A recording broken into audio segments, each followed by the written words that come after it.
Mr. Grijalva, you are now recognized for 5 minutes. Thank you very much. This amendment would amend H.R. 4508 to include the full bipartisan DREAM Act.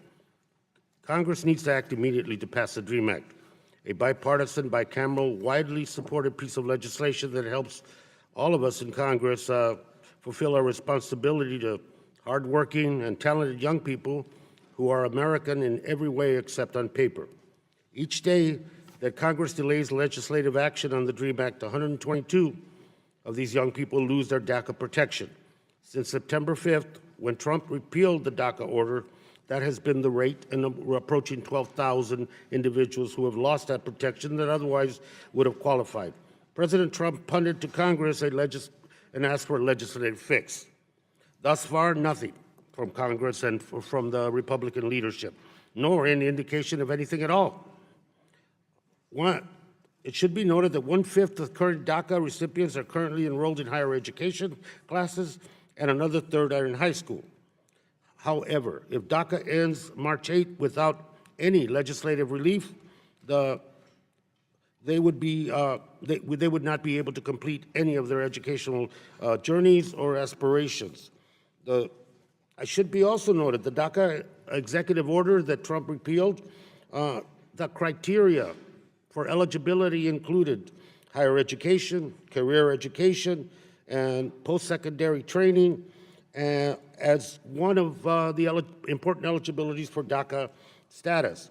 And the DREAM Act that I'm proposing be amended to this legislation, including other efforts, legislative efforts going on, include the same identical requirement for eligibility.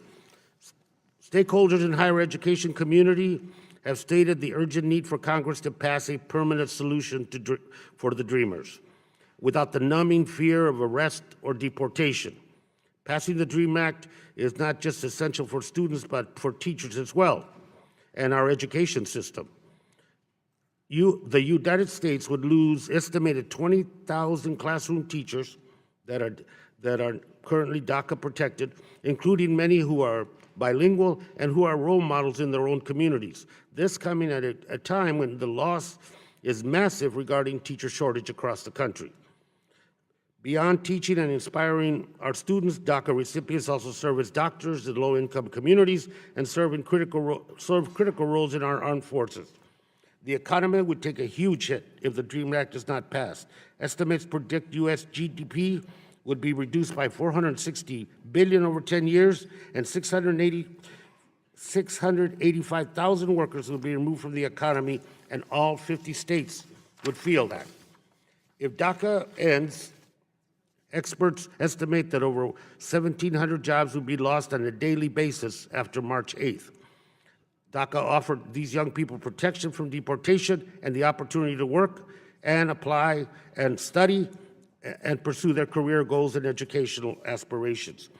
The committee has an opportunity to vote on a clean DREAM Act, embrace it as part of the underlying legislation, and provide a solution for this country on a very important domestic issue and international issue, while at the same time rejecting the political manufactured hysteria that prevents a solution in Congress that is supported and needed by the American people. Passing the DREAM Act is pro-economy, pro-education, pro-family, and is just plain just and fair. I believe this amendment is in order insofar as the jurisdiction of this committee over student support, higher education, affordability and access to that education, K-12, and career education in general. We have jurisdiction over the Department of Education. The inclusion of the DREAM Act falls squarely on this committee's jurisdiction. I ask for a yes vote and yield back, Madam Chair.